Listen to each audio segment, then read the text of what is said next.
media, and this one is known as scala tympani. और ये जो मेम्ब्रेन है यहाँ पे, इसको कहते हैं basilar membrane.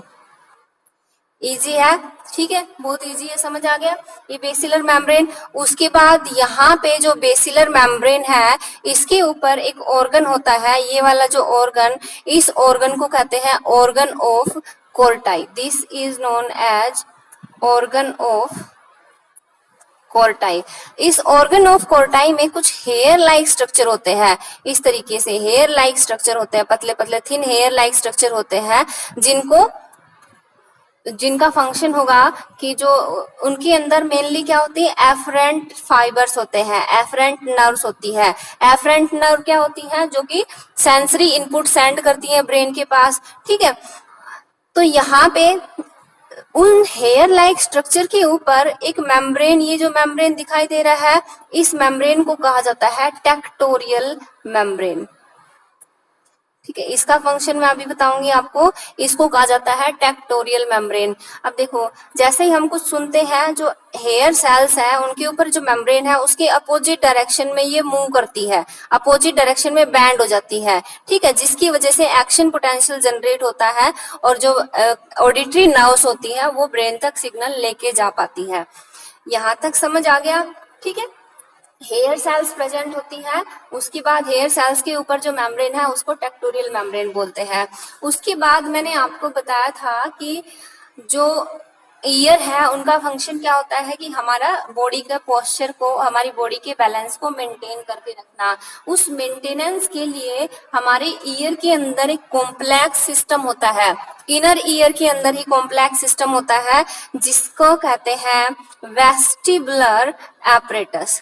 That is known as vestibular apparatus, ठीक है।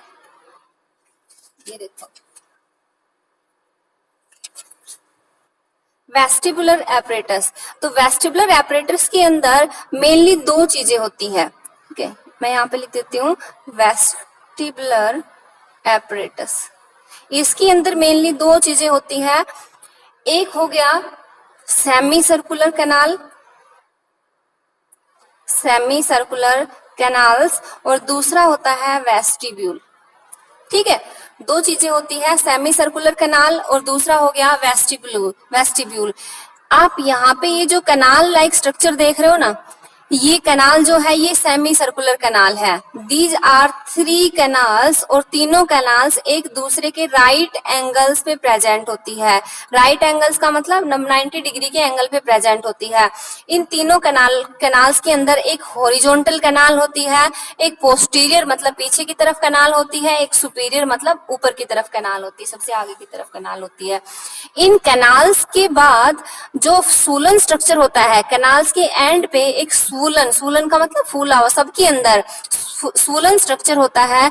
इस सूलन स्ट्रक्चर को कहा जाता है एम्पुला, ठीक है।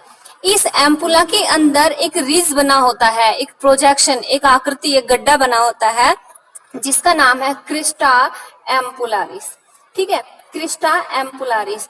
उसके बाद जो देखो सेमी सर्कुलर कैनाल वाला पोर्शन यहाँ पे खत्म हो गया।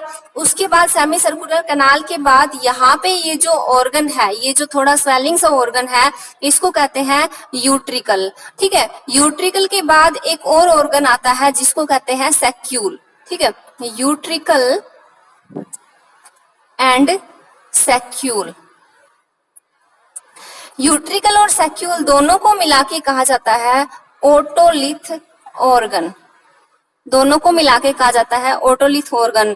यूट्रिकल और सैक्यूल दोनों के अंदर ही एक स्ट्रक्चर प्रेजेंट होता है जिसका नाम है मैक्यूला, ये मैक्यूला, ठीक है, ये और ये दोनों मैक्यूला प्रेजेंट होते हैं, ठीक है। क्रिस्टा और मैक्यूला दोनों ही स्पेसिफिक रिसेप्टर होते हैं वेस्टिबुलर एपरेटस के अंदर, जो कि बॉडी के बैलेंस और पोस्चर को मेंटेन करने में हेल्प करते हैं, ठीक है। ओटोलिथ ऑर्गन है, it is composed of saccule and utricle, और जो प्रोजेक्टिंग रिज है, एक गड्ढा बना होता है, प्रोजेक्टिंग मतलब उभरा हुआ, उसको मैक्यूला बोलते हैं। ठीक है। क्रिस्टा और मैक्यूला स्पेसिफिक रिसेप्टर होते हैं जो कि वेस्टिबुलर एपरेटस के बहुत इंपॉर्टेंट पार्ट होते हैं और मेंटेनेंस में हेल्प करते हैं, बॉडी के पोस्चर और बैलेंस को मेंटेन करने में हेल्प करते हैं। ठीक है। एनसीईआरटी के अंदर थोड़ा घुमा फिरा के लिखा हुआ है तो समझ में नहीं आएगा, समझ लेना दोबारा से। सेमी सर्कुलर कनाल वाला पोर्शन ये इतना है और जो बाकी का वेस्टिब्यूल का पोर्शन ये इतना है। इसके आगे जो ये कोइल्ड पोर्शन है इनर ईयर का, इसको कोक्लिया बोलते हैं। सेमी सर्कुलर कैनाल है 3 जो कि राइट एंगल्स पे प्रेजेंट होती है। इनका जो स्वोलन स्ट्रक्चर होता है एंड इसको एम्पुला बोलेंगे। एम्पुला के अंदर जो रिज बनी है इसको क्रिस्टा एम्पुलरिस। उसके बाद एक और ऑर्गन होता है यूट्रिकल और सेक्यूल जो कि दोनों मिलके ओटोलिथ ऑर्गन बनाते हैं। सेक्यूल और यूट्रिकल दोनों के अंदर जो प्रोजेक्शन होते हैं उनको मैक्यूला बोलेंगे। उसके बाद ये जो पोर्शन है इसको वेस्टिब्यूल बोला जाता है। ठीक है। इन सबका मिलके फंक्शन क्या होता है, बॉडी के स्ट्रक्चर को, बैलेंस को मेंटेन करके रखना। जो सेमी सर्कुलर कैनाल है वो फ्लूइड फिल्ड डक्ट होती है। These are fluid filled duct. ठीक है। और ये कोक्लिया और नर्व्स के साथ अटैच होती है, attach to cochlea and nerves. ठीक है। उसके बाद लास्ट पोर्शन बचता है इस चैप्टर के अंदर मैकेनिज्म ऑफ हियरिंग, कि जो हमारा हियरिंग का मैकेनिज्म होता है वो कैसे होता है। देखो, जैसे ही हम किसी वॉइस को सुनते हैं, हम ऑडिबल फ्रीक्वेंसी की किसी वॉइस को सुनते हैं तो जो साउंड वेव्स है वो आएंगी और हमारे ईयर पिन्ना से होते हुए ईयर ड्रम पे जाके स्ट्राइक करेंगे, ईयर ड्रम पे जाके ईयर ड्रम की तरफ डायरेक्ट होंगी। ठीक है। उसके बाद ईयर ड्रम क्या होगा, वाइब्रेट होगा, ईयर ड्रम वाइब्रेट होगा और ये वाइब्रेशन जाएंगी ईयर ओसिकल्स तक, ईयर ओसिकल्स जो कि 3 है, ईयर ब्रेन बोन्स। ठीक है। मैलियस, इनकस और स्टेप्स। उसके बाद यहां से जाएंगी ओवल विंडो में। ठीक है। ओवल विंडो में पास हो गई। उसके बाद जो लिम्फ मतलब कि जो फ्लूइड भरा है उसके अंदर वाइब्रेशन जनरेट हो जाती है। ठीक है। ओवल विंडो के बाद जो इनर ईयर के अंदर जाएंगी तो वो फ्लूइड जो फील्ड है उसके अंदर वाइब्रेशंस जनरेट हो जाती है। वाइब्रेशन जनरेट होने की वजह से जो बेसिलर मेम्ब्रेन है वो एक्टिवेट हो जाता है। ठीक है। बेसिलर मेम्ब्रेन बताया था ना मैंने आपको अभी। ठीक है। बेसिलर मेम्ब्रेन, उसके अंदर एक रिपल्स बनती है। रिपल्स का मतलब जैसे पानी के अंदर पत्थर डालते हैं तो वो इस तरीके से एलिवेशंस और डिप्रेशन बनते हैं ना, तो इनको रिपल्स बोलते हैं। तो बेसिलर मेम्ब्रेन के अंदर रिपल्स जनरेट हो जाती है। उसके बाद इनके अंदर जो हेयर सेल्स होती है, हेयर सेल्स बैंड हो जाते हैं अगेंस्ट दी टेक्टोरियल मेम्ब्रेन। जैसे ये टेक्टोरियल मेम्ब्रेन है तो इसके अगेंस्ट जो हेयर सेल है वो बैंड हो जाती है। बैंड होने की वजह से एक्शन पोटेंशियल जनरेट होता है, मतलब कि जो एफरेंट न्यूरॉन है वो जनरेट हो जाती है। एफरेंट न्यूरॉन है वो मैसेज लेके जाती है, इम्पल्स को लेके जाती है और कहाँ पे लेके जाती है, टू दी ऑडिटरी नर्व्स। ठीक है। ये जो हेयर सेल से जो जनरेट हुई ये ऑडिटरी नर्व्स के पास से जो इंफॉर्मेशन होती है, जो इम्पल्स होती है उसको लेके जाती है। ठीक है।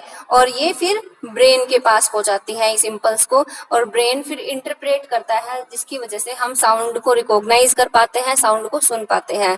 ठीक है। फिर से बता देती हूँ, साउंड वेव जैसे हमने सुनी ईयर ड्रम के पास पहुंची, ईयर ड्रम फिर वाइब्रेट करेगा, वाइब्रेट करने के बाद